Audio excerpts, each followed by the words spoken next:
A conferência de hoje intitula-se O Homem por Trás da Máscara, porque queremos descobrir quem é o homem por trás das cenas, que vai desempenhar um papel principal nos eventos antes da volta de Cristo. E o livro de Daniel nos dá muita informação sobre este assunto. E, de fato, o livro de Daniel, como já dissemos, funciona como uma referência para o livro de Apocalipse. E a profecia que vamos estudar hoje é uma profecia que atua como uma chave para a interpretação do livro de Apocalipse. Novamente, eu gostaria de lembrar vocês do nosso pequeno dicionário de termos proféticos.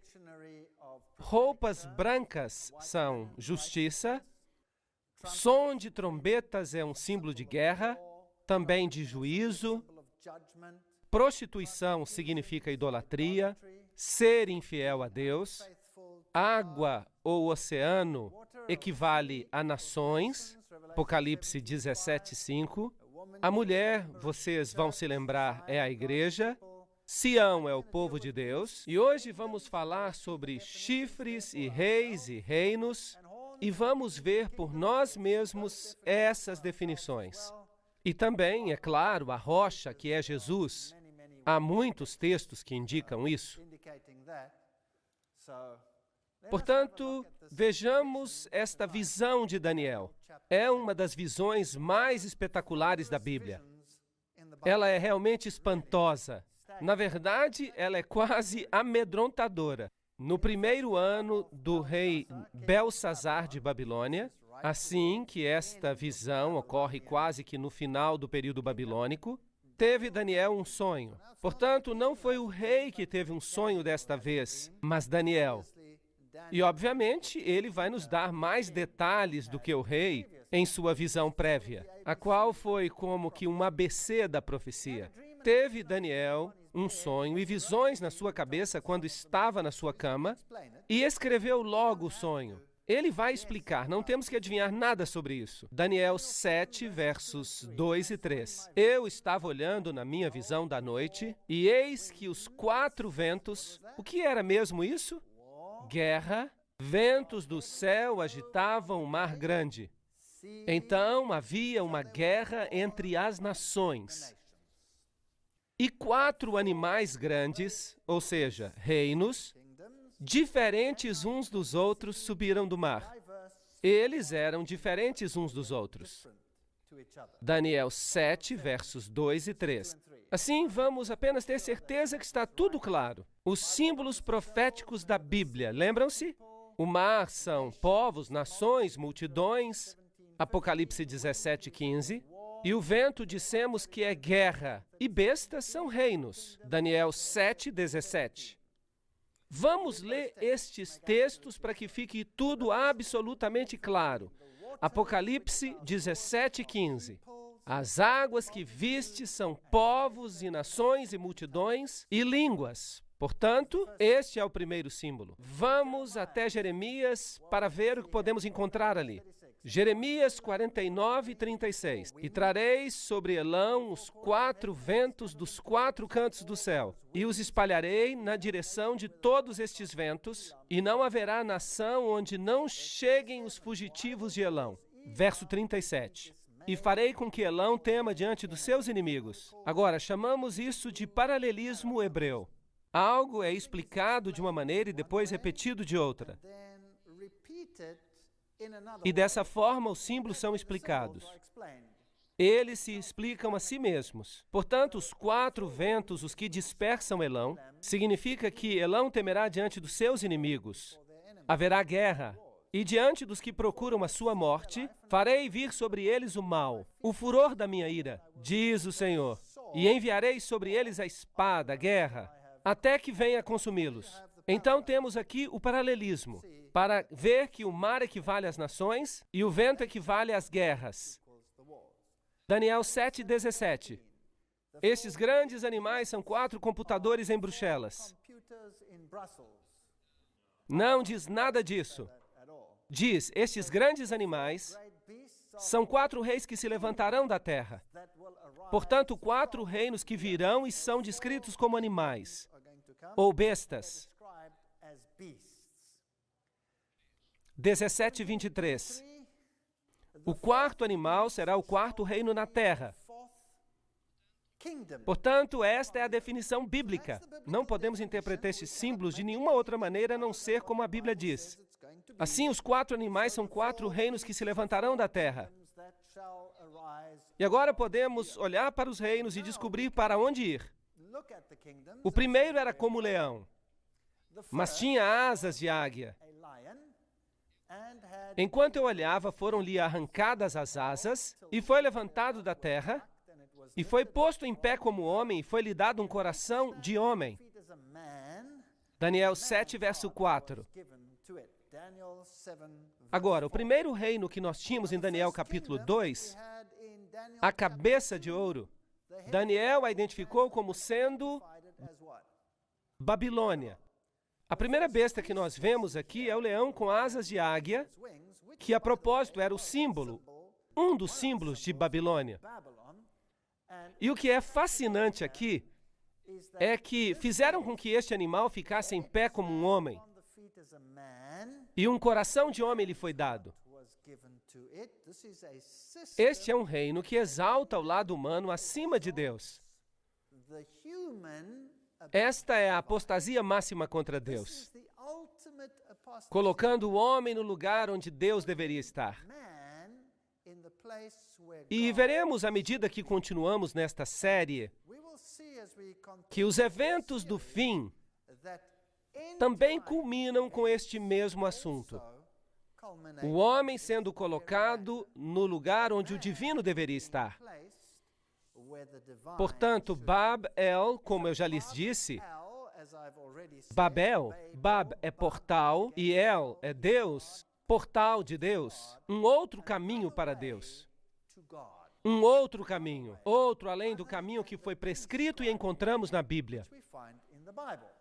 Assim, aqui está este poder que se levantará e representa a Babilônia, em paralelo com a cabeça de ouro, 605 a 539 a.C.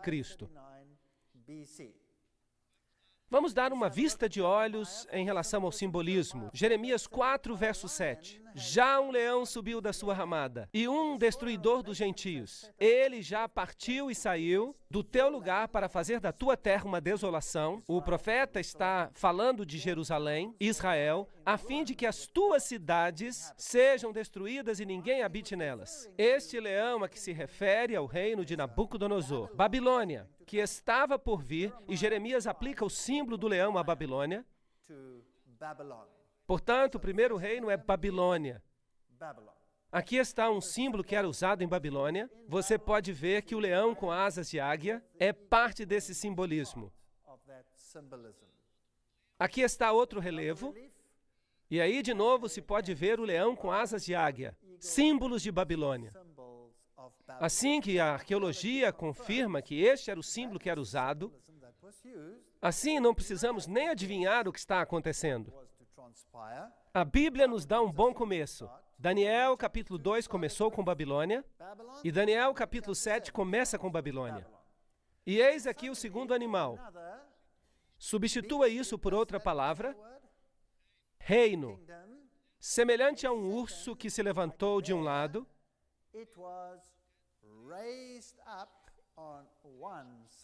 tendo na boca 3 costelas, entre os seus dentes. E foi-lhe dito assim: levanta-te e devora muita carne. Daniel 7, verso 5. E este animal vai vir e vai devorar a carne do animal anterior. Ele vai fazer guerra e vai substituí-lo. Ele tinha 3 costelas, e um lado era mais alto do que o outro. Agora, qual era o próximo reino em Daniel capítulo 2? Era a Medopérsia. Há um pouco mais de detalhes aqui. Os medos e persas eram de jugo desigual. Primeiramente, os medos foram mais proeminentes e se levantaram de um lado, e depois os persas chegaram a ser equivalentes e mesmo mais elevados, assim que não eram iguais em poder. Portanto, o animal seguinte, o reino que se levanta, seria a Medopérsia. 3 costelas na sua boca. Houve 3 guerras principais associadas com as conquistas da Medopérsia. A Medopérsia representa, porque aqui vemos um paralelo, aos braços e peito de prata da estátua, e governaram de 539 a 331 a.C. E aqui, nas conquistas que fizeram, vemos a primeira, Lívia, conquistada dessas porções do Império Babilônio. A outra conquista foi a própria Babilônia, e a terceira foi o Egito. E eles, basicamente, assim conquistaram todo o Império Babilônio, com estas 3 conquistas, representadas aqui por 3 costelas na sua boca. Daniel 7, verso 6. Depois disso, eu continuei olhando, e eis aqui outro semelhante a um leopardo, e tinham 4 asas de ave nas suas costas, e tinha também este animal 4 cabeças, e foi-lhe dado domínio. Agora, temos aqui algo fascinante. Daniel 7, verso 6. O reino seguinte a se levantar foi, obviamente, o reino grego. E aqui ele é descrito como um leopardo. Lembram-se dos animais? Há um leão, um urso e agora um leopardo. E há 4 cabeças associadas a esta besta. Quantas cabeças na primeira besta? 1 cabeça. Quantas na segunda? 1 cabeça. Mas agora 4 cabeças. Que história interessante. Depois disso, eu continuei olhando, e eis aqui outro semelhante a um leopardo, e tinha 4 asas de ave nas suas costas, e também tinha este animal 4 cabeças, e foi-lhe dado domínio. Portanto, o reino que se levantou a seguir foi a Grécia, 331 a 168 a.C. E quando a Grécia estava no seu auge, Alexandre o Grande morreu. Depois de uma noite de bebedeira, demorou um tempinho e depois morreu, e o reino foi então dividido em 4. Os 4 generais, Cassandro, Lisímaco, Ptolomeu e Seleuco. Esta é a divisão do reino grego em 4. Fascinante. Portanto, havia 4 cabeças, assim que agora já temos um total de 6 cabeças. O leão, o urso e mais as 4 do leopardo. Igual a 6. Depois disso, Daniel 7, verso 7, eu continuei olhando nas visões da noite, e eis aqui o 4º animal, terrível e espantoso, e muito forte, o qual tinha dentes grandes de ferro. Você se lembra qual é o simbolismo do ferro? Onde é que o encontramos? Em Daniel capítulo 2, e era um símbolo do Império Romano. Aqui temos o mesmo simbolismo. Ele devorava e fazia em pedaços e pisava a pés o que subjugava. Aqui está um poderoso império, no nível político, o mais poderoso dos 4, e destruiria e devoraria, até com seus pés destruiria. E há algo muito interessante acerca disso. Daniel 7, verso 7. Era diferente de todos os animais que apareceram antes dele. E tinha 10 chifres. Certo? Não há um número de cabeças mencionado aqui, então presumimos que havia só uma, com 10 chifres. Assim que você conta todas as cabeças das bestas de Daniel 7, quantas cabeças nós temos? Temos 7 cabeças. 7 cabeças. Agora, a besta que nós encontraremos no livro de Apocalipse tem 7 cabeças. E a besta do livro de Apocalipse com as 7 cabeças também tem todos os componentes das bestas que são mencionadas aqui em Daniel. Capítulo 7. Portanto, precisamos saber que cada uma dessas cabeças e quais eram as filosofias associadas com esse período de tempo. Agora, esta besta em particular era diferente de todos os animais que apareceram diante dela. E tinha 10 chifres. Agora, os 10 chifres, como já vimos nas definições, seriam 10 reinos. O verso 24 diz, e quanto aos 10 chifres daquele mesmo reino, se levantarão 10 reis. Portanto, de Roma se levantariam 10 reinos, e depois dele se levantará outro. Portanto, depois que os 10 tenham se levantado, depois de Roma ter sido dividida em 10, um outro se levantaria. o qual será diferente dos primeiros e abaterá 3 reis. Bem, isso é fascinante. Portanto, o quarto animal se divide em 10, mas ainda é basicamente o mesmo animal. O mesmo animal se divide em 10. E deste animal, na divisão dos 10, vem outro poder. E ele é o que adiciona um aspecto diferente. Está claro? É isso que o texto diz. Qual será diferente? Diferente dos primeiros. Portanto, Roma será diferente dos outros por causa daquela besta. E ele governará por quanto tempo? Até que veio o ancião de dias e o julgamento foi dado aos santos. Esse é um longo período de tempo. Portanto, Roma governou de 168 a.C. a 476 depois de Cristo, e depois foi dividida em 10. Quantos dedos há na profecia anterior? 10 dedos. Aqui temos os 10 novamente, divididos em 10, e outro se levantará depois deles, e ele será diferente, e o sistema permanecerá por quanto tempo? Até que venha o ancião de dias. Uau! Um longo tempo. Portanto, estamos falando de um longo período de tempo. Roma governou de 168 a.C. a 476 depois de Cristo. Então foi dividida. Assim que temos exatamente a mesma sequência. Nós temos o leão que se compara à cabeça de ouro. Depois temos o urso que se compara aos braços e peito de prata. Depois temos um leopardo de 4 cabeças que representa o quadril de bronze. E agora temos um animal terrível, que representa as pernas de ferro.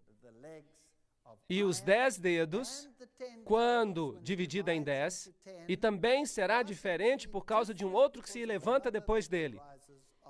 Assim que é isso que temos até agora. Daniel, capítulo 7, versículos 19 ao 23. Então tive desejo de conhecer a verdade acerca do quarto animal, que era diferente de todos os outros. Muito terrível, cujos dentes eram de ferro e as unhas de bronze. Portanto, havia um elemento de bronze nessa quarta besta. O bronze era um componente muito importante. Ora, de fato, o Império Grego foi praticamente incorporado por Roma. A filosofia grega se tornou a base do Império Romano. E, de fato, quando Roma se dividiu nas duas pernas, uma era o Império Bizantino e a outra era o Império do Ocidente. E o Império foi governado por Constantinopla. E era onde a filosofia grega abundava. A filosofia grega era a filosofia do tempo. Portanto, ali está este elemento de bronze. As unhas de bronze. E nós encontraremos, interessantemente, estas unhas outra vez mais tarde, que devorava e fazia em pedaços e pisava a pés o que sobrava. Assim que ele queria saber mais acerca deste quarto terrível animal. O quarto animal, é-nos dito no verso 23, será o quarto reino na terra, o qual será diferente de todos os reinos. E devorará que parte da terra? Toda a terra. E a pisará a pés e a fará em pedaços. Agora, Roma, na sua forma original, tomou conta do mundo inteiro? Sim ou não? Não. E a China? E o Japão? E as Filipinas? E a Austrália? E a África do Sul? E os Estados Unidos? E a América do Sul? E essas áreas? Será que Roma governou sobre todas elas? Obviamente que não. Mas lembrem-se, a profecia não diz que seria esta Roma. Roma acaba e é dividida em 10. E que outro se levantaria e governa até quando? Até que venha o ancião de dias. Assim que a profecia ainda hoje está de pé, nesse contexto. Faz sentido? Ok. Isso é muito interessante. Portanto, aqui temos esse poderoso Império Romano. Isto é o que a Bíblia diz, que encontraríamos estes reinos e os 10 chifres se levantariam. 10 reinos. Os 10 dedos representam os 10 reinos. Desde o ano 476 até a segunda vinda de Cristo, esses poderes de alguma forma continuariam. E o pequeno, depois deles, que se levantaria mais tarde, seria o elemento diferente e governaria até que o ancião de dias chegasse.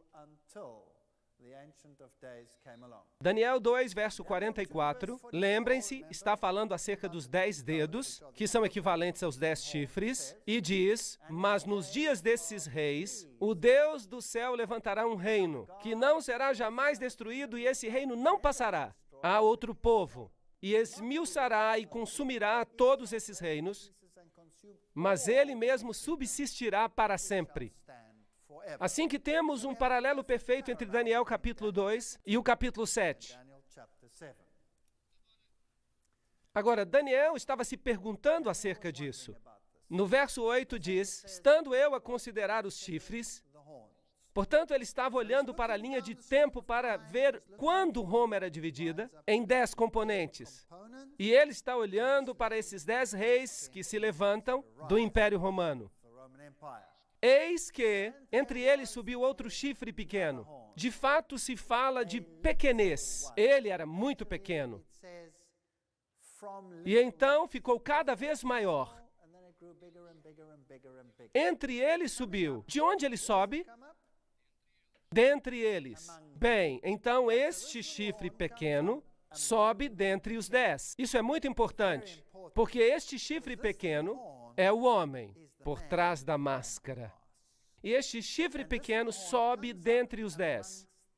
Portanto, os 10 reinos estão lá e ele se levanta do meio deles. Assim, que tipo de poder é esse? Este é um poder europeu? Porque os 10 chifres que se levantaram do Império Romano Ocidental, portanto, não podemos procurar este chifre no Oriente Médio, por exemplo. Podemos? Não. Podemos procurá-lo nos Estados Unidos da América, por exemplo? Não. Onde é que podemos procurá-lo? Lá onde se espera que ele se levante. Ele tem que aparecer entre os 10. Ele tem que aparecer entre os 10. E todos os 10 estão lá quando se levanta. Repare, diante do qual 3 dos primeiros chifres foram arrancados. Portanto, por causa desse poder, 3 dos que tínhamos antes são removidos. Faz sentido? Vamos ter que tirar 3. Quem vai arrancá-los? Ou como consequência de quem eles serão arrancados? Deste poder. Isso é muito importante para que tenhamos isso tudo muito bem claro, porque não queremos cometer nenhum erro. E eis que neste chifre havia olhos como os de homem e uma boca que falava grandes coisas. Onde encontramos este simbolismo anteriormente? Esse simbolismo de homem. Babilônia. Lembram-se? Encontramos isso em Babilônia. Aqui há o mesmo simbolismo, neste poder. O homem se levantará outra vez, mas assim mesmo acima do Altíssimo, e tomará o lugar do Altíssimo. Esta é uma nova Babel, um outro portal para o céu. O homem exaltando a si mesmo acima do divino e falando grandes coisas. Ele está falando contra Deus. Portanto, agora temos algo da história. Ele se levanta da divisão do Império Romano. Uma vez que está dividido em 10, então só depois que ele faz a sua aparição. 3 deles são um incômodo para ele, e eles são eliminados sob a sua influência. E então ele se levanta como um cogumelo e põe o humano acima do divino. Isto é o que está escrito. Isto é o que está sendo dito aqui. E quanto aos 10 chifres daquele mesmo reino que se levantarão, serão 10 reis, e depois dele se levantará outro. Pergunta: ele se levanta do remanescente do Império Romano ou do remanescente do Império Grego? Império Romano. Império Romano. Não se esqueçam disso. A rocha também atinge os pés. Ela atinge os pés de que império? Do grego ou do romano? Do Império Romano? Portanto, se você já sabe disso, será capaz de resolver metade dos problemas das falsas profecias que há ao redor do mundo, que dizem que o anticristo se levantará, ou melhor, que se levantou no passado, no tempo da Grécia. Não, não, não, não. A Bíblia não diz isso. A Bíblia diz que ele se levanta quando? Uma vez que Roma seja dividida nos seus componentes. Isto é o que a Bíblia diz. E governa até que venha o ancião de dias. Ele já está aqui agora? Bem, deveria estar. Claro, ele já deve estar por aqui. E alguns ainda estão esperando por ele. Para quê? Ele já está aqui. Não precisamos esperar. Deveríamos ser capazes de dizer: ali está ele. Isso é muito interessante. Portanto, ele será diferente dos primeiros. Portanto, o aspecto é diferente na quarta besta, que é feito por quem? Por ele mesmo. E por que é diferente? Ele é o responsável por serem removidos 3 reinos inteiros. Bem, vocês se lembram dos reinos, os anglo-saxões, os francos, os alemanos, os lombardos, os ostrogodos, os érulos, os burgúndios, os visigodos, os suevos e os vândalos. Havia 10 deles. Mas havia alguns que eram terrivelmente opostos a esse poder. O principal deles eram os érulos, de 493 depois de Cristo. Olhem onde eles governavam. Esse povo tinha uma filosofia interessante. E esta filosofia diferia substancialmente da filosofia deste outro poder do chifre pequeno. Agora, infelizmente, nós não temos documentos históricos sobre as crenças dos érulos. Nem tampouco temos quaisquer documentos sobre as crenças dos ostrogodos. O que nós temos é um pouquinho das crenças dos vândalos. Mesmo assim, com pouca documentação religiosa. Por que não temos isso? Porque tudo foi destruído. Então, toda a informação que nós temos é de segunda mão. Aparentemente, a história nos diz hoje que esses 3 poderes que foram removidos eram de profissão ariana. Em outras palavras, que eles ensinavam que Jesus não era Deus e, portanto, eles tiveram que ser removidos. Mas, de fato, não há nenhuma evidência disso em lugar algum. Trata-se de informação de segunda mão, provida pelo poder que os destruiu. O aspecto mais interessante é que aqueles que foram destruídos tinham um evangelho diferente. Um evangelho que era derivado da Palestina e que era um reflexo muito mais verdadeiro do evangelho bíblico do que qualquer outro. E é possível que eles tivessem um cristianismo derivado diretamente da fonte original. E talvez por isso tiveram que ser removidos. É uma possibilidade bem plausível. Há bastante investigação que tem sido feita sobre isso. E eu não sou totalmente contra esta ideia. Portanto, foram destruídos em 493 depois de Cristo. Agora, se esta quarta criatura, esse novo poder, se levanta do meio deles, então ele já deveria ter se levantado antes de 493. Os que vão ser eliminados a seguir são os vândalos, 534 depois de Cristo. Eles afligiram o Império Romano e os sujeitaram uma grande parte da sua cultura religiosa do mundo bizantino e romano.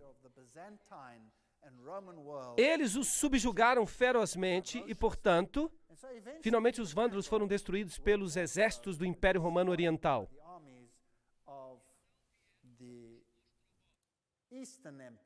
E então vieram os ostrogodos. Eles foram os últimos. Os ostrogodos governaram até 538 depois de Cristo. E eles ocuparam primeiramente esta área e mais tarde ocuparam e conquistaram toda a capital do Império Romano Antigo e áreas circunvizinhas. E os ostrogodos também tinham um evangelho derivado da antiga Palestina.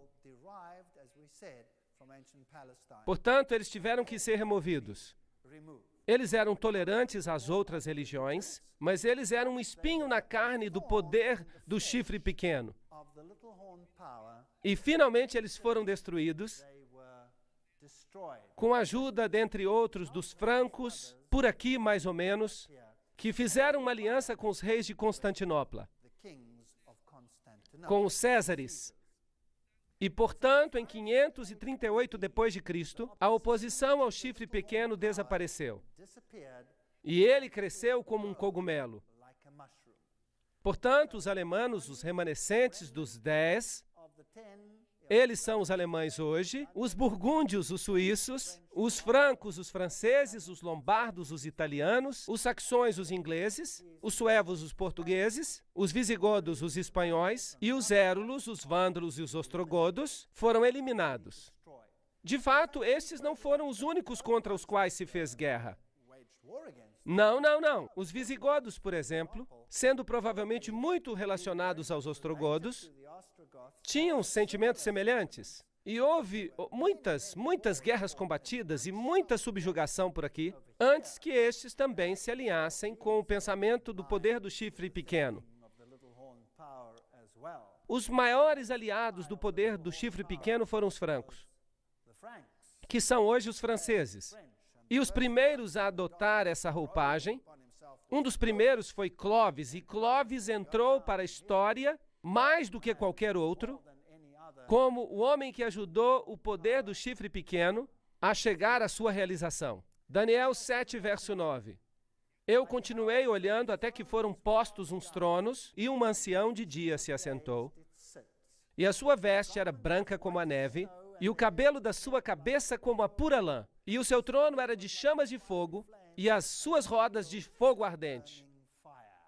Portanto, Daniel está observando os eventos aqui na Terra, em que tudo parece girar em torno do poder deste chifre pequeno, e ele vê a cena de um grande julgamento que acontece no céu.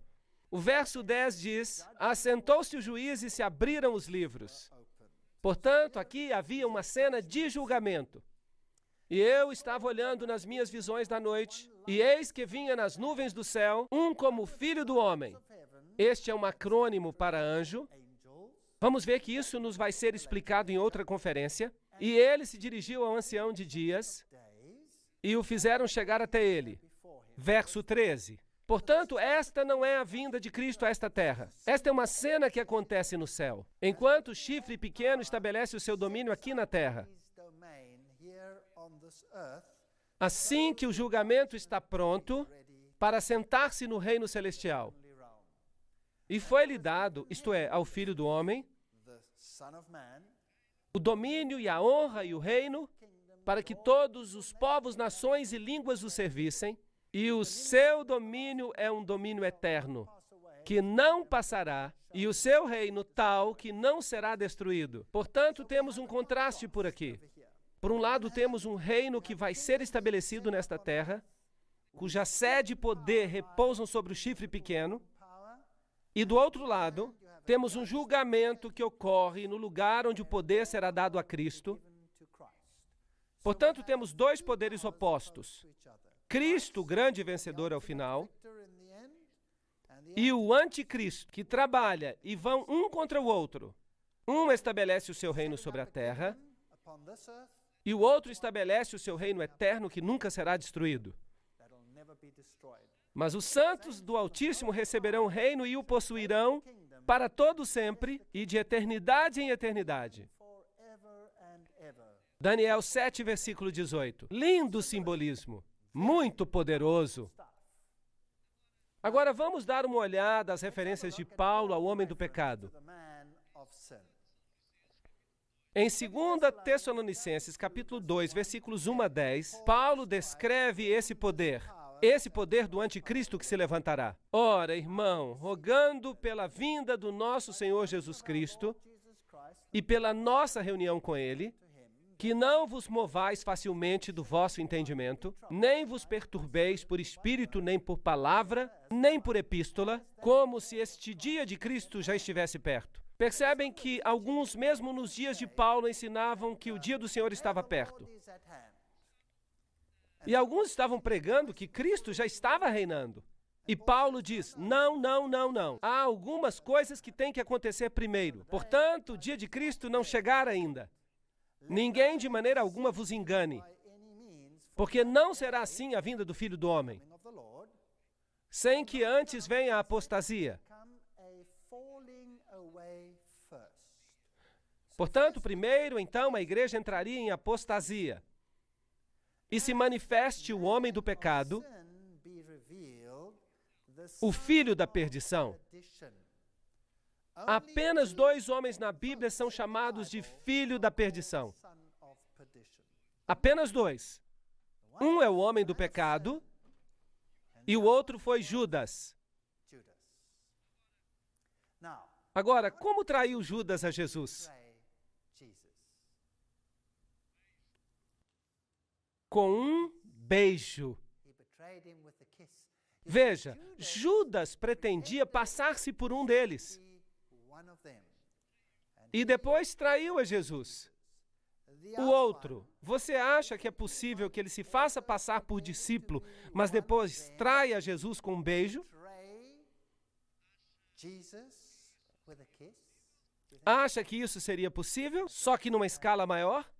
Então, que ninguém vos engane de maneira alguma, porque não será assim antes que venha a apostasia. A apostasia na igreja e se manifeste o homem do pecado, filho da perdição, o qual se opõe e se levanta contra tudo que se chama Deus ou se adora, de sorte que se assentará como Deus no templo de Deus, querendo parecer Deus, com Deus.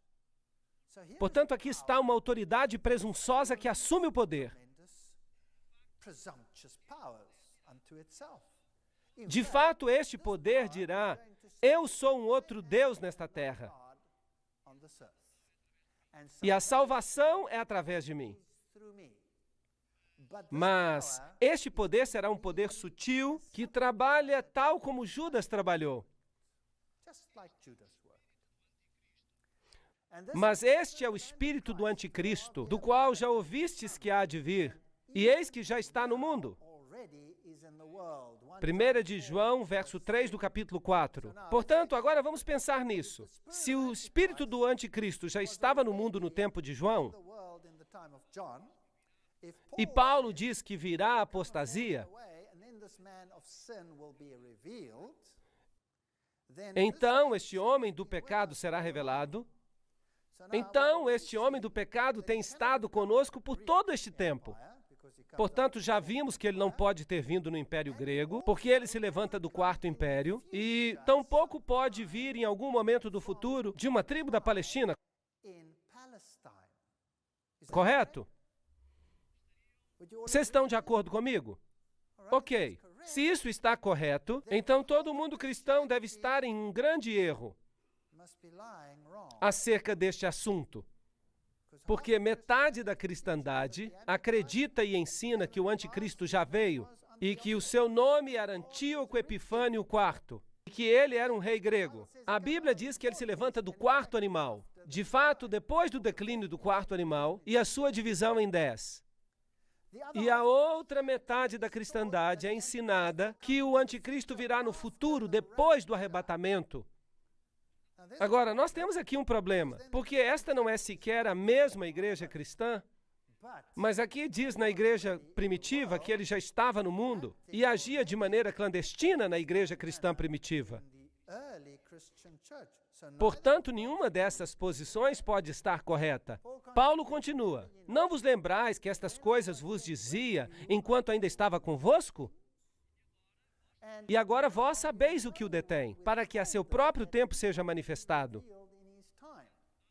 Portanto, algo está detendo, impedindo que este poder se levante. Algo está detendo este poder, porque já o mistério da iniquidade opera.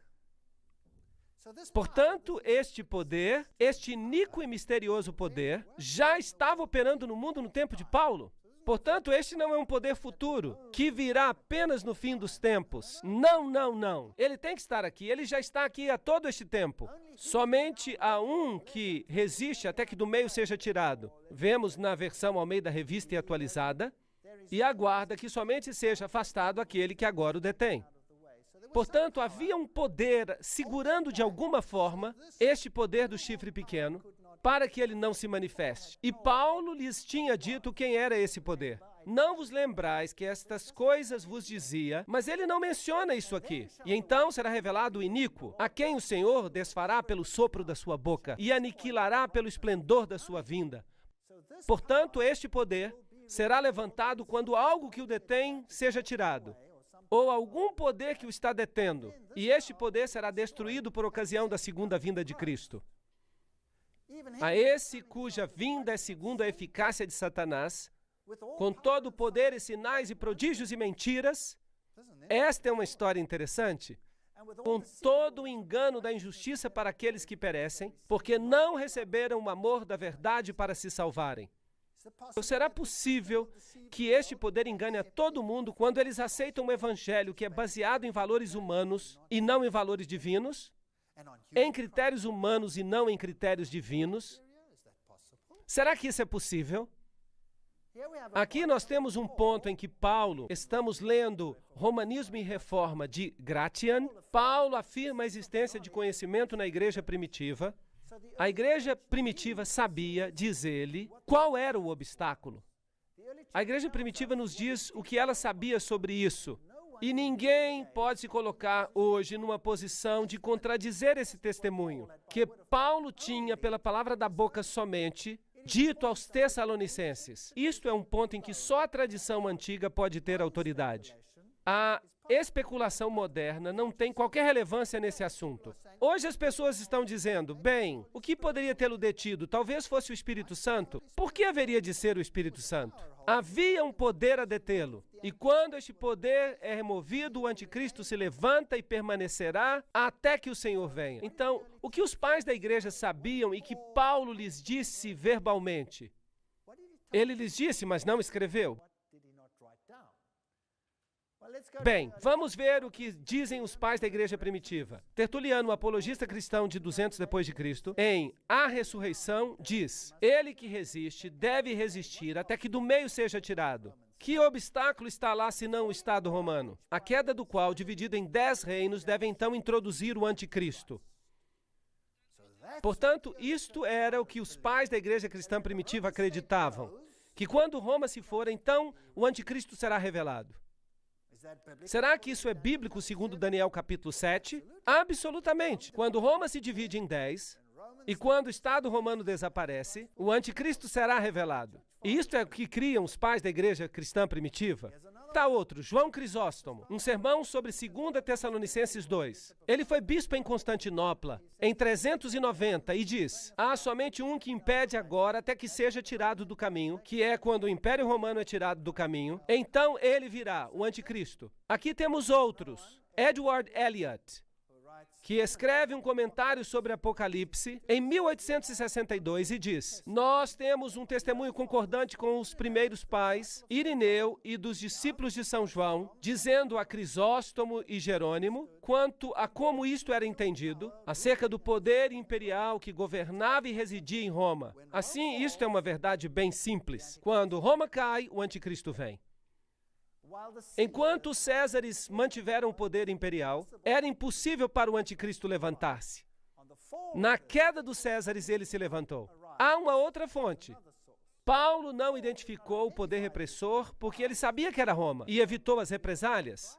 Lembrem-se que a igreja cristã estava sendo perseguida por Roma. Uma outra citação. Portanto, Paulo não diz: quando Roma cair, ele virá. Porque se ele tivesse dito isso publicamente, ou escrito, quando Roma cair, ele virá, ele teria entrado num grande problema e a igreja seria perseguida. Portanto, a igreja primitiva acreditava que quando Roma caísse, o anticristo se levantaria. Daniel 7 diz: ele se levantará quando Roma for dividida em 10. Então ele se levantará. Portanto, este é o critério bíblico acerca de quando o anticristo começa a governar.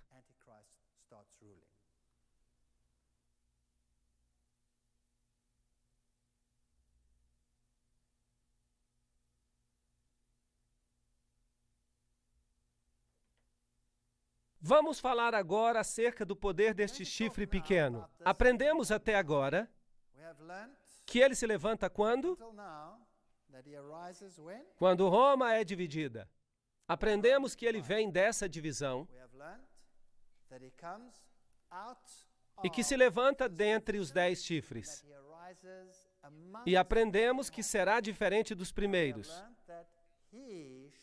Daniel 7:24. E que este poder estará conosco até que Jesus venha.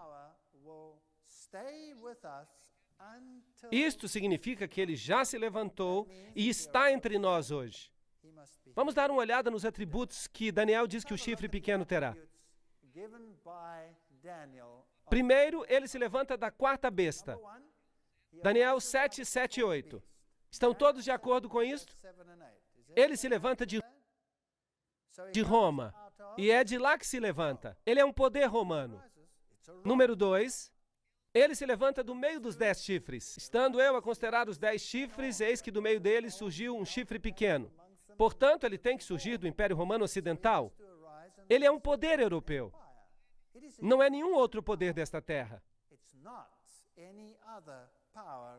Ele se levanta depois dos 10 chifres. Assim que ele assume a sua posição de poder, em algum momento depois de 476, depois de Cristo. E depois deles se levantará outro. É o que diz o verso 24. Ele é diferente dos outros, o qual será diferente dos primeiros. Verso 24. Este é o quarto critério. Aqui está um outro critério.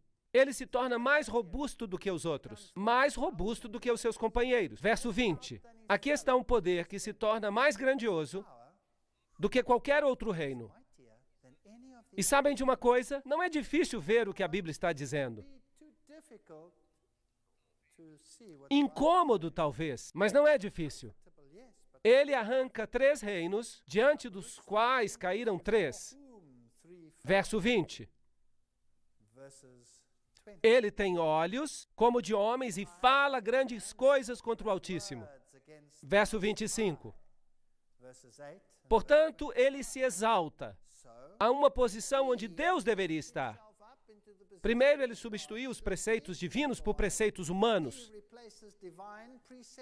Então, traça um caminho para o céu através do qual, pelo poder do homem, e não pelo poder de Deus, se atinge. Este é um assunto muito, muito sério. E ele fala grandes coisas contra o Altíssimo. Vamos ter que dar uma olhada nisto também.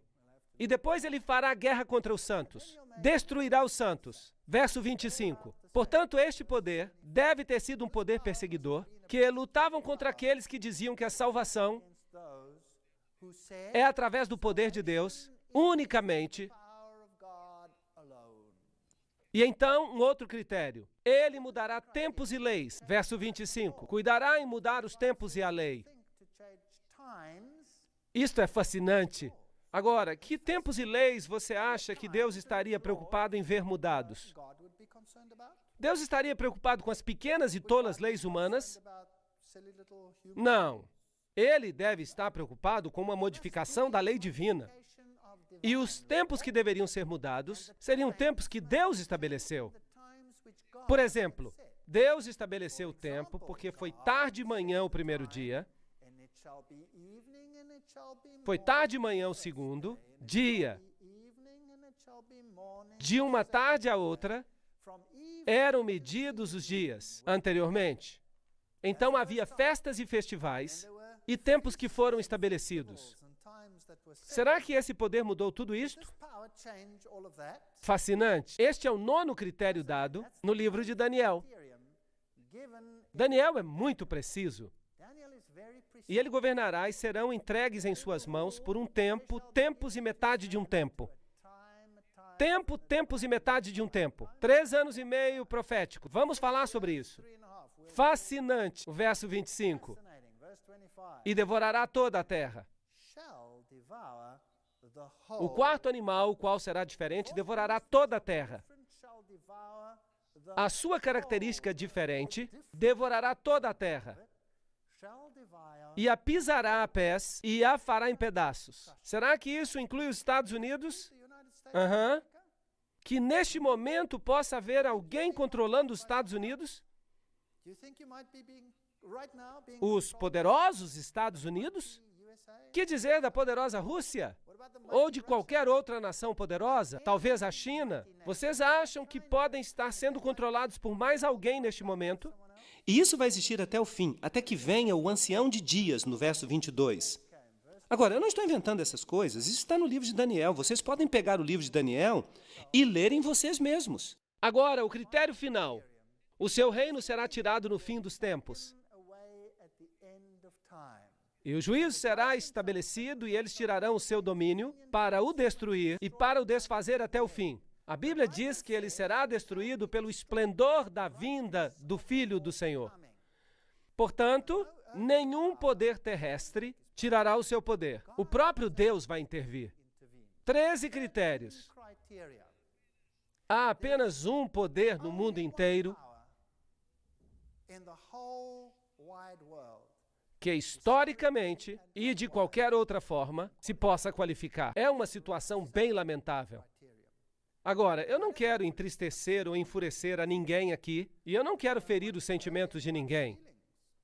Mas o fato é que este poder é tão claramente identificado que até eu mesmo, que fazia parte desse poder, tive que renunciar a ele e deixá-lo. Eu também fui afetado. Eu fiquei muito chocado e estive, de fato, até fisicamente doente quando eu descobri isto. Portanto, quem é ele? Ele se levanta do quarto animal, ele se levanta entre os 10 chifres, depois dos 10 chifres, e é diferente dos outros. Quando a última onda das invasões bárbaras havia perdido as suas forças, a face da Europa tinha sido transformada, reinos germânicos e independentes tinham sido estabelecidos das ruínas do Império Romano. História da Igreja, página 175. Sobre as antigas ruínas do Império Romano se levantou uma nova ordem de Estado, cujo ponto central era a sede papal. Por isso, inevitavelmente resultou numa posição não somente nova, como também muito diferente da anterior. A Igreja e as Igrejas, páginas 42 e 43. Esta é uma fonte católica romana, dizendo que aqui estavam numa situação diferente da anterior. Há duas teorias sobre o anticristo no mundo hoje, que são ensinadas por todas as igrejas do mundo. Quase. Uma é a de Rivera e outra é a de Alcázar. Agora, o que essas teorias ensinam? Elas ensinam preterismo e futurismo.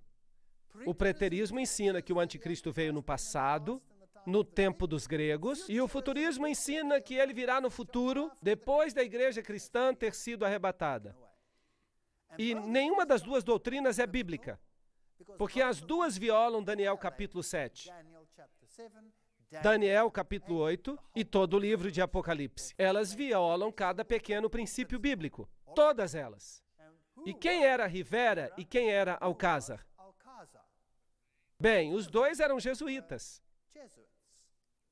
Portanto, essas são doutrinas estabelecidas no mundo, depois da Reforma, pela própria Igreja Romana, para tirar a ênfase do papado e pôr em duas direções diferentes.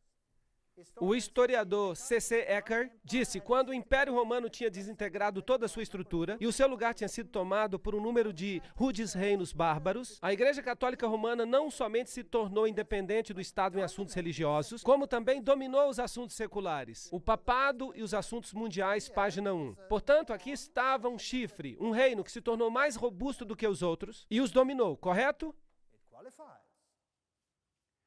O historiador Thomas Hobbes diz: se alguém considerar o domínio mundial, perceberá que o papado não é outro senão o fantasma do falecido Império Romano, sentado e coroado sobre a tumba do mesmo. Ok.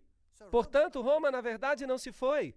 Ela é chamada de Igreja Católica Romana. Certo? Portanto, Roma não se foi totalmente, de fato. Leviatã, página 457. Será diferente dos primeiros. Nós vemos que é isto que Roma diz. Sim, nós somos diferentes, pois agora somos um poder religioso que exerce influência política. mais robusto do que os seus companheiros. Daniel 7:20. Ele seria mais poderoso do que os outros reis. Os reis da Europa curvaram-se ao papado? Sim. Algumas vezes sim, outras vezes não.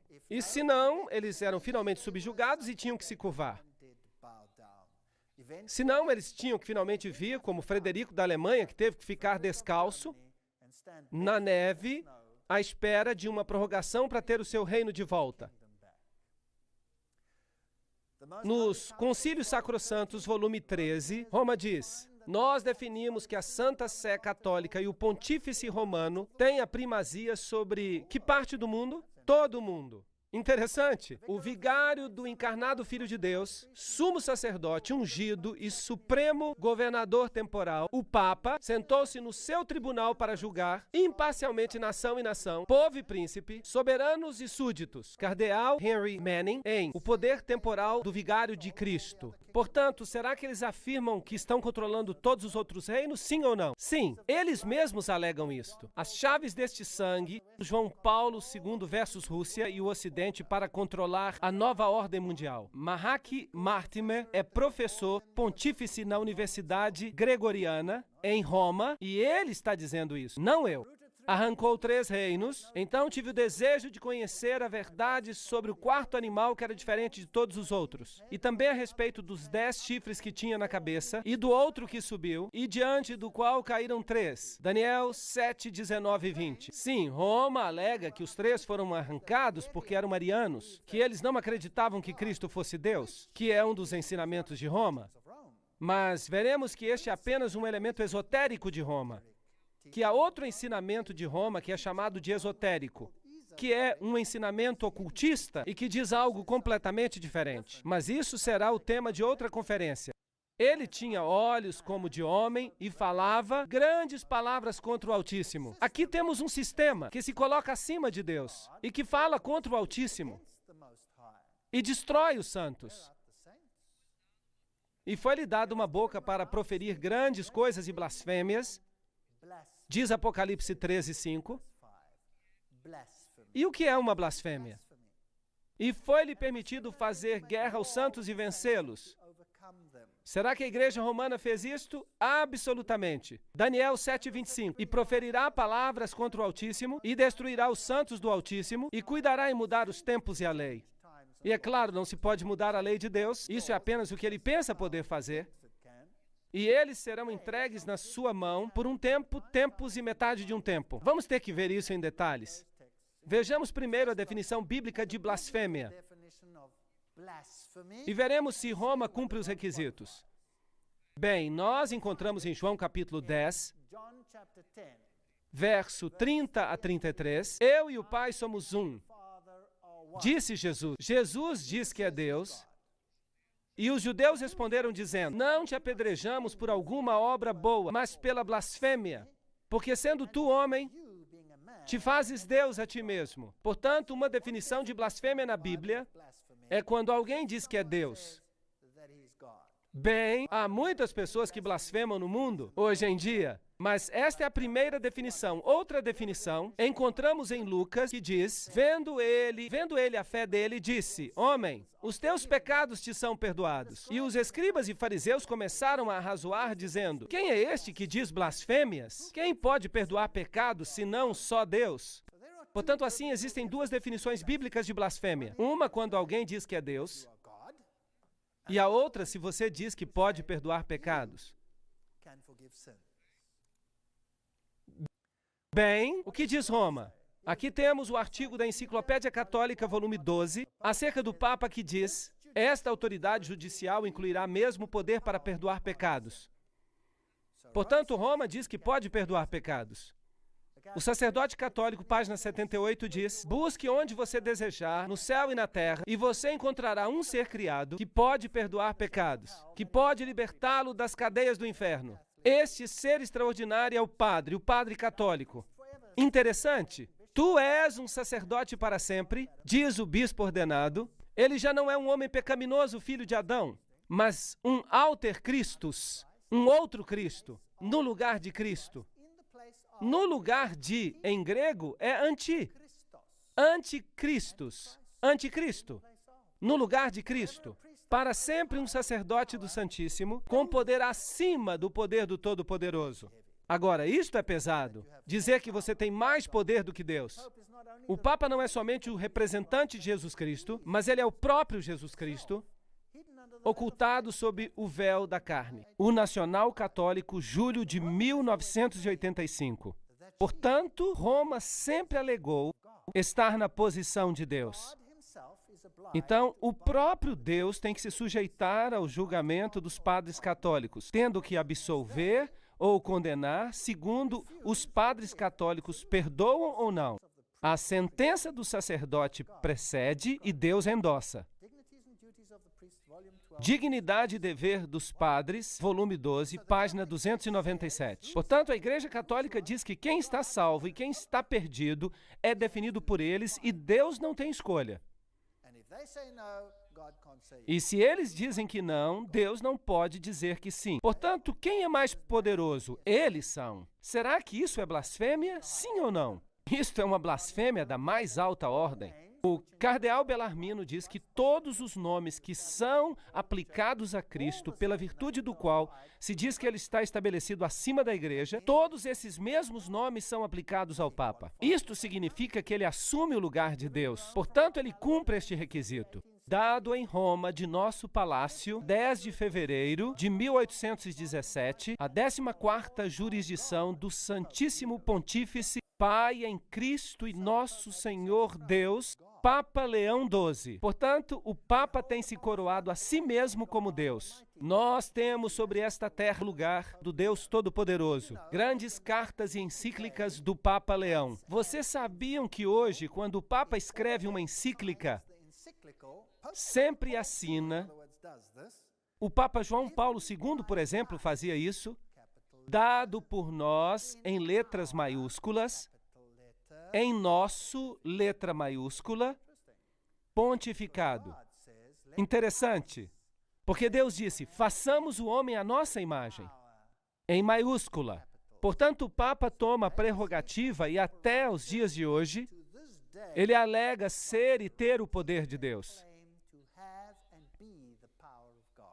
Assim que Roma cumpre este requisito.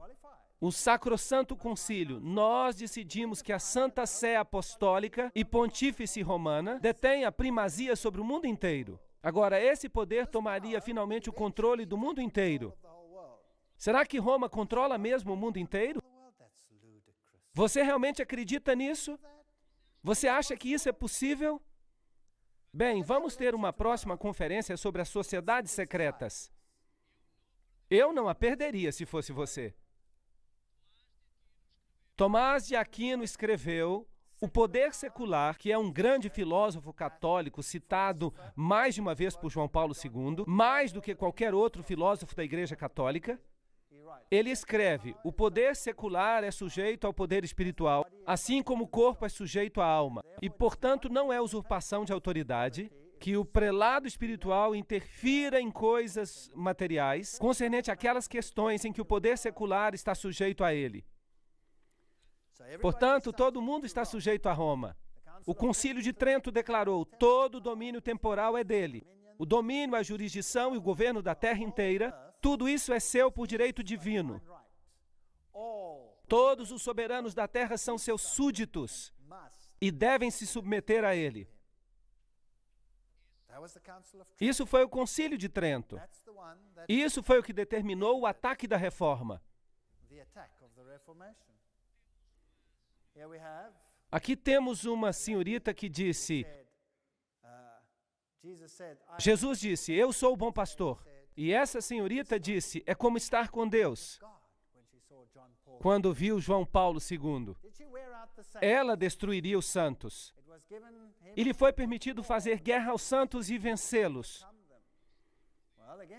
Bem, novamente Tomás de Aquino disse que hereges convictos deveriam ser condenados à morte, tão certamente quanto outros criminosos. A Igreja Católica, ela respeita a consciência e a liberdade, mas não obstante, quando confrontada pela heresia, ela tem que recorrer à força, à punição corporal, à tortura. Ela acendeu na Itália as piras funerárias da Inquisição.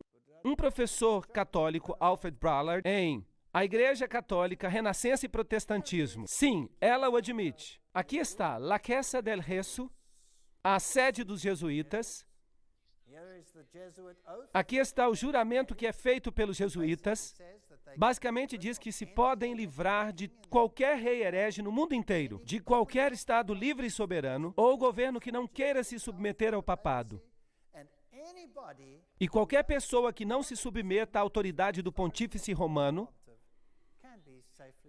pode ser seguramente destruída. Portanto, a igreja governou como uma mulher governando sobre reis, que é como ela se descreve a si mesma, através da história. A Inquisição, a Inquisição nos diz que ela destruiu os santos. A Torre de Londres, a Haia e os Países Baixos. Qual é a definição de heresia? Do grego hairesis, escolha, uma decisão por si mesmo, o que crer ou praticar. Portanto, quem deve decidir por você? Roma deve decidir por você naquilo que você deve crer ou fazer. Bem, e se você não se alinha com isso, você deve ser eliminado, deve ser erradicado. Bem, estamos avançando para momentos espantosos no mundo em que vivemos hoje. Estes são alguns instrumentos de tortura que eram usados. Terríveis, estas pinças por aqui que se abriam e poderiam se fechar como dois pequenos baldes, fazendo uma pequena bola, e eles colocavam brasas quentes ali, e então as ajustavam desta maneira. Agora notem aqui os grilhões para os tornozelos e as pontas para dentro, elas iam diretamente até os ossos. Eles eram muito malvados.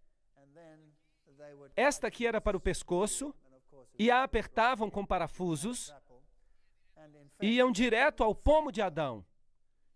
De fato, o general Franco, nos anos 70, na Espanha, ainda utilizava este instrumento de tortura.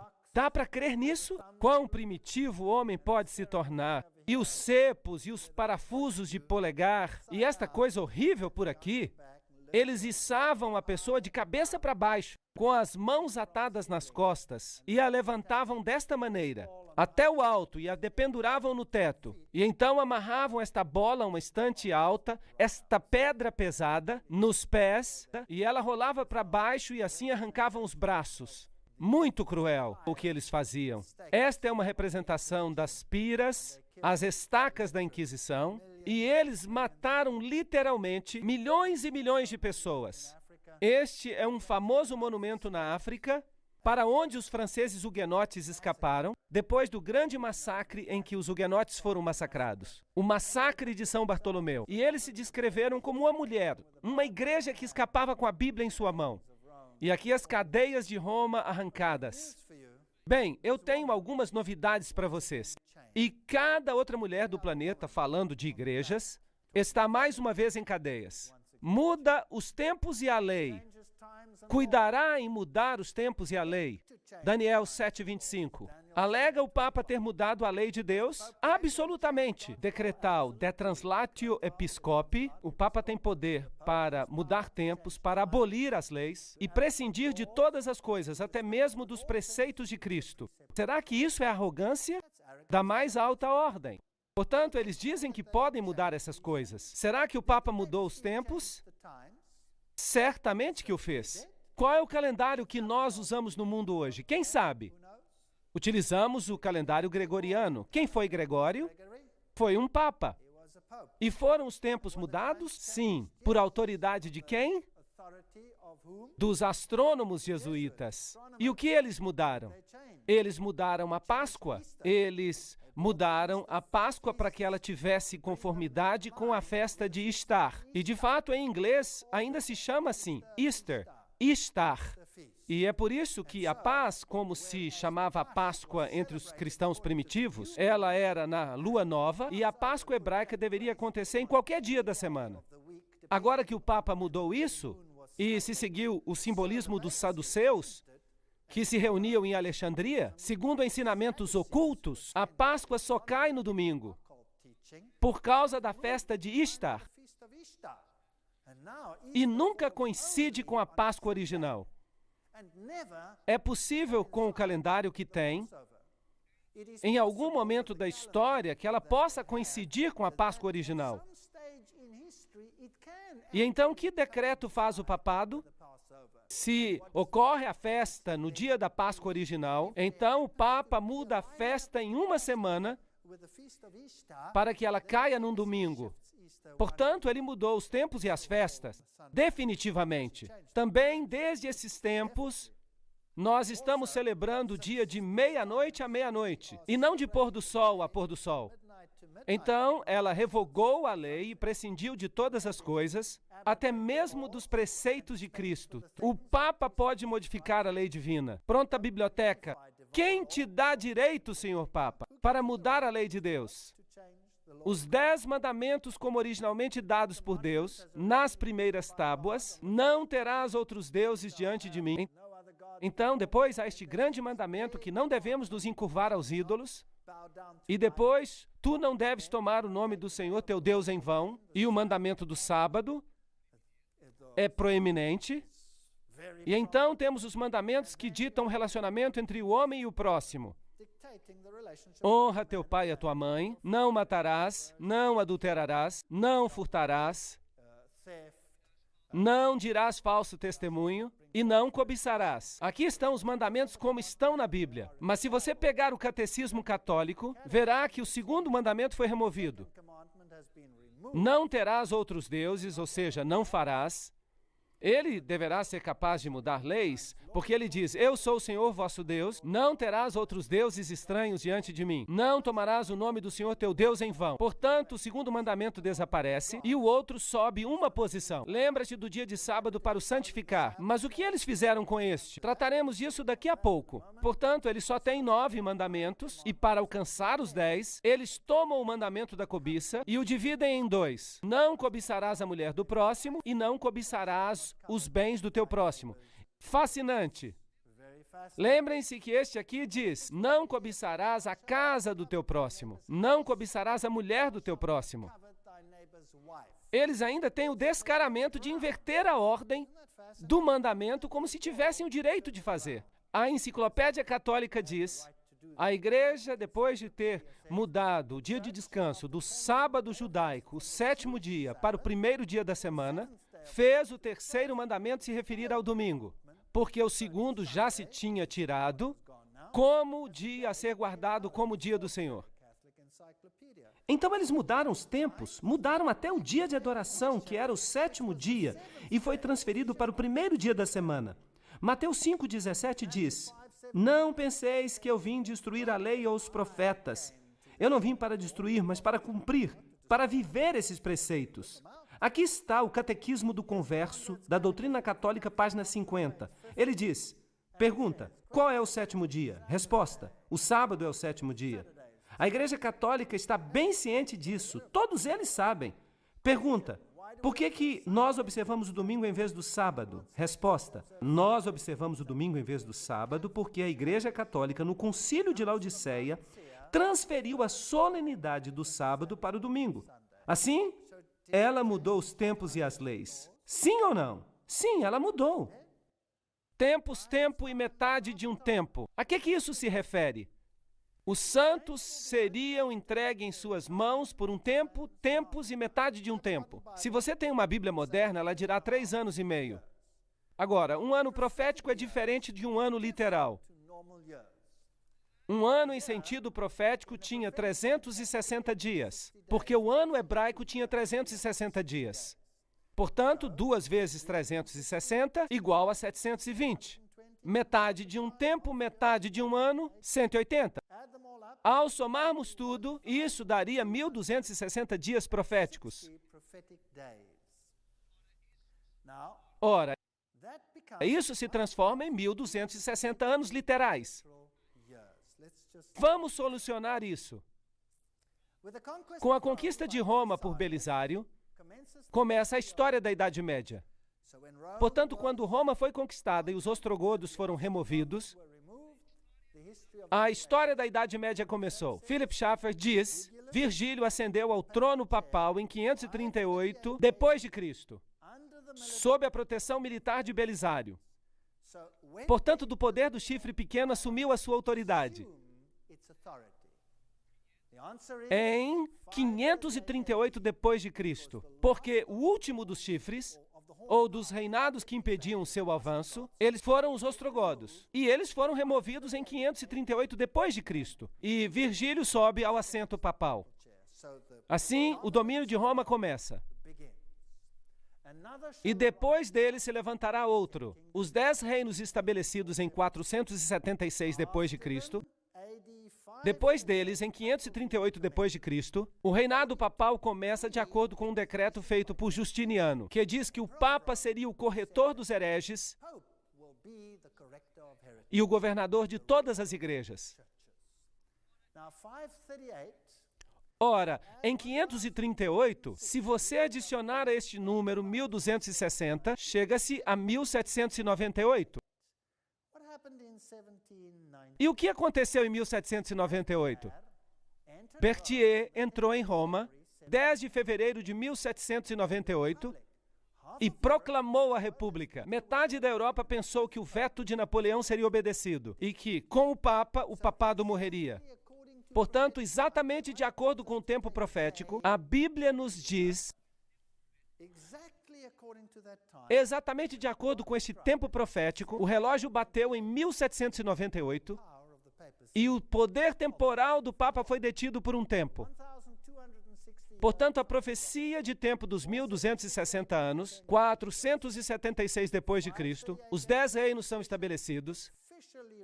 E em 538 depois de Cristo, o bispo é oficialmente reconhecido como governador de todas as igrejas. E a profecia de 1260 anos nos leva a 1798 e se cumpre. O seu domínio chega ao fim. 1260 anos estavam baseados em 1260 dias, que é o mesmo que dizer 3 anos e meio proféticos, é o mesmo que 42 meses. 42 vezes 30, esse era o mês bíblico. 42 vezes 30 também são 1260. Agora, em Apocalipse 12, nós lemos 1260 dias. Estes são 1260 dias. Em Apocalipse 12, 14, um tempo e tempos e metade de um tempo. Vejam como Apocalipse toma este tema deste poder e o traz ao coração do livro. Aqui estão todos eles. Daniel 7, 25, um tempo e tempos e metade de um tempo, referentes a este poder. Daniel 12, 7, um tempo, tempos e metade de um tempo. Apocalipse 11, 2. 42 meses. Apocalipse 11, 3, 1260 dias. Apocalipse 12, 6, 1260 dias. Apocalipse 12, 14, um tempo e tempos e metade de um tempo. Apocalipse 13, 5, 42 meses. Todos eles se referem ao mesmo poder. Note como estão. 1, 2, 3, 4, 5, 6, 7. A Bíblia é fantástica. O que isto nos diz? Que este poder se estabeleceria como um outro Deus, porque 7 é o número da divindade. E ele assumiria todas estas características. E vi uma de suas cabeças como ferida de morte. E a sua chaga mortal foi curada. Roma recebe uma ferida e, na forma do poder do chifre pequeno, mas ela será curada. E toda a terra se maravilhou após a besta. Apocalipse 13, 3. Portanto, este mesmo poder, que governou sobre os santos por 1260 dias, recebe uma ferida mortal em 1798 e se levanta novamente, e o mundo inteiro vai ser sujeito a ele. Isso é o que a Bíblia diz. E deu-se-lhe poder sobre toda tribo, língua e nação. Isso inclui os Estados Unidos? Sim, isto inclui o meu país também. Ronald Reagan e o papado fizeram uma santa aliança. É uma história fascinante. Temos que nos aprofundar nisso, com mais detalhes. Portanto, até os poderosos Estados Unidos se sujeitaram a este poder. Aqui temos uma foto simbólica, Gorbachev e o Papa. Esta é a poderosa União Soviética, saudando e reconhecendo este poder. É uma grande ideia, uma nova ordem mundial, em que as diversas nações estejam unidas em uma causa comum. Somente os Estados Unidos têm a força moral e os meios para realizá-la. No Concílio Vaticano II, que ocorreu em 1962, diz: é o nosso dever pôr em ação cada músculo para conseguir o tempo em que todas as guerras sejam completamente proibidas. Consentimento internacional. Isto é o que diz o Concílio Vaticano II. Esse objetivo, sem dúvida, requer o estabelecimento de uma autoridade pública universal, reconhecida como tal por todos e dotada de poder para salvaguardar, por parte de todos, a segurança e o respeito pela justiça e o respeito pelos direitos. O Papa Paulo VI escreveu, em uma sessão intitulada Para a Efetiva Autoridade Mundial, esta colaboração internacional em uma escala mundial requer instituições que prepararão e corrigirão e até finalmente estabelecerão uma ordem de justiça que seja universalmente reconhecida.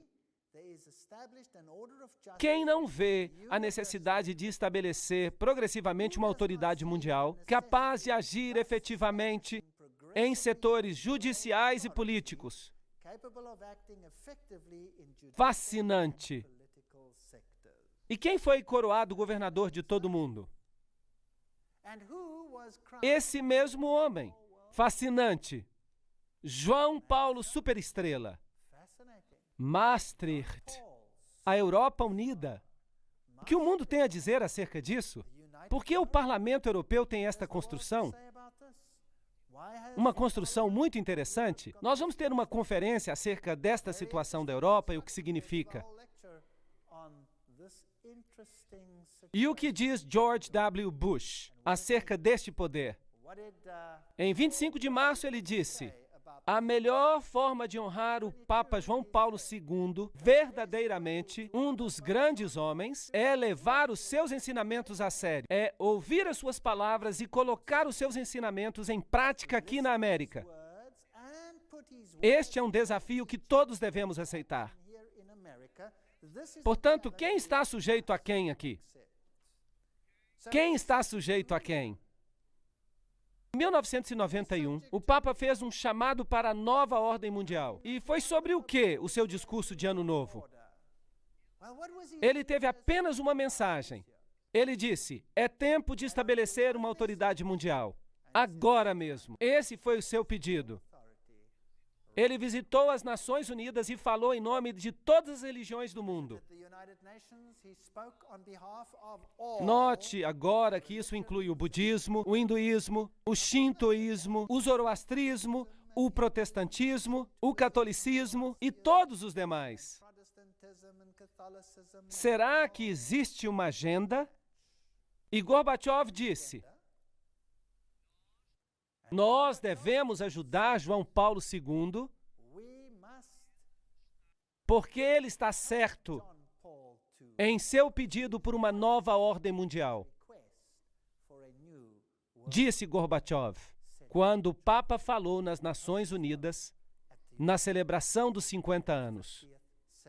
Bem, você acha que seria possível que Roma seja esse poder? Que o Vaticano possa ser este poder? Mas, sem dúvida, o Vaticano parece ser um poder cristão nobre, tentando estabelecer valores corretos no mundo. Não parece isso? Lembram-se que a Bíblia diz acerca do homem do pecado? Judas parecia ser um dos discípulos, mas ele traiu a Jesus com um beijo. Aqui está um poder que parece ser um discípulo, mas que também poderá trair com um beijo. Nós teremos que entrar nos segredos das sociedades secretas para descobrir de que se trata. E o que ensinam os reformadores acerca deste poder? Muitos dos grandes cristãos do tempo da Reforma partilhavam essa visão da verdade profética e classificaram o anticristo como o papado romano. Dentre estes encontramos os valdenses, os hussitas, Wycliffe, Lutero, Calvino, Zwinglio, Melanchthon, os teólogos batistas John Gill, os mártires, Tyndale, Latimer. Todos eles disseram que Roma era o anticristo. Vamos ver o que disse Lutero. Eu sei que o Papa é o anticristo e o seu assento é o do próprio Satanás. O papado forma uma perseguição geral sob o poder do pontífice romano, com o propósito de fazer cair e destruir as almas. Esta é uma declaração bem direta. O que disse Calvino, João Calvino? Nós chamamos o pontífice romano de anticristo. Interessante. O que disse John Wesley? Ele é o significado da expressão o homem do pecado, que aumenta toda maneira de pecado acima de qualquer medida. É isso que disseram os reformadores. E João Knox disse que o Papa deve ser reconhecido como o verdadeiro anticristo. Bem, os reformadores não querem que ninguém se esqueça. Portanto, em Nuremberg, a sede do protestantismo, na Câmara da cidade, eles tinham uma escultura representada sobre as suas portas. E se você olhar para cá, descobrirá algo interessante. Encontrará a profecia de que estamos falando nesta conferência. De um lado, você tem um leão com asas de águia. E um governante está perto dele. E ele nos diz quem ele é. Ele é Nabucodonosor. Portanto, quem é que os reformadores dizem que o leão com asas de águia representa? Babilônia. Se formos ao outro lado, vamos ver um urso com as 3 costelas na boca. E eles puseram um rei junto dele. E esse poderoso rei, eles dizem quem ele representa. Quem era?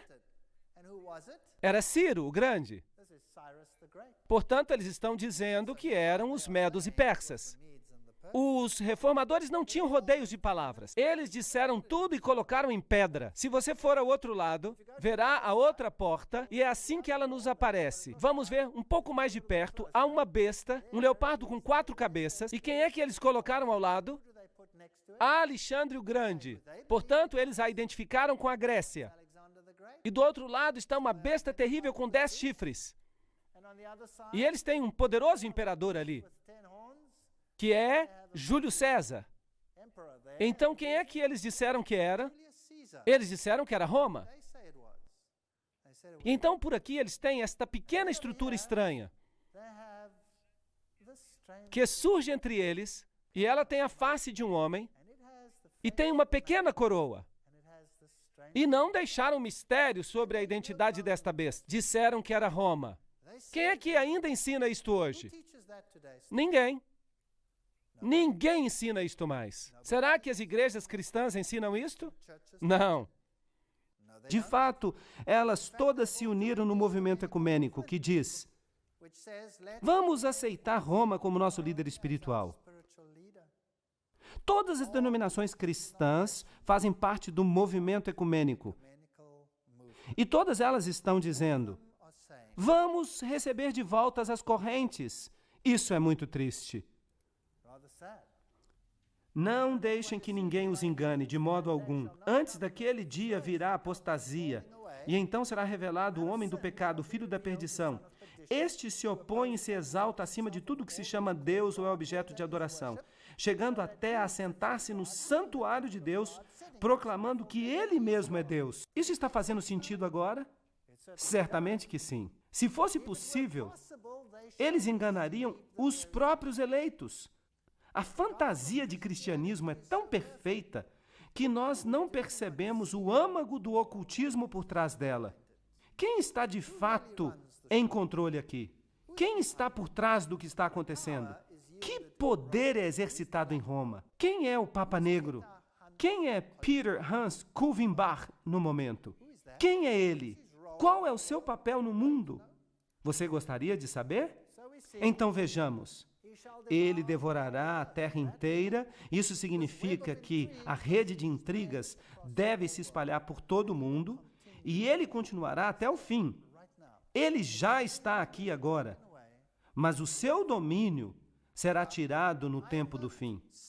Agora, eu não estou dizendo que qualquer pessoa da Igreja Católica que não está ciente de tudo isso que está na Bíblia é o anticristo.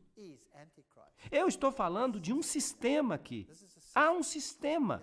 Há muitos bons católicos na Igreja de Roma que adoram a Deus de acordo com o melhor do seu conhecimento e de acordo com a consciência que têm. E Deus, então, considera o conhecimento que eles têm e os julga de acordo com o conhecimento que têm. Eu estou falando de um sistema que enganou mesmo seus próprios membros e que se coloca agora acima de Deus. A Bíblia diz, mas o tribunal o julgará e o seu poder lhe será tirado e totalmente destruído para sempre. Então a soberania, o poder e a grandeza dos reinos que há debaixo do céu serão entregues nas mãos dos santos, pois o Filho do Homem vai vir na glória do seu Pai com os seus anjos, e ele então recompensará a cada um de acordo com o que tiver feito. A majestade dos reinos debaixo do céu será dada ao povo dos santos do Altíssimo. O seu reino será um reino eterno, e todos os domínios o servirão e lhe obedecerão. Deus trará um fim a todas as coisas muito em breve. E para descobrir a intriga que está por detrás das intrigas, eu os convido a assistir às próximas conferências. Mesmo que você tenha ficado triste com esta conferência, é muito importante que assista às próximas conferências, porque todo este plano será revelado. À medida que avancemos no livro de Apocalipse, que o Senhor seja com você e te ajude e te guie.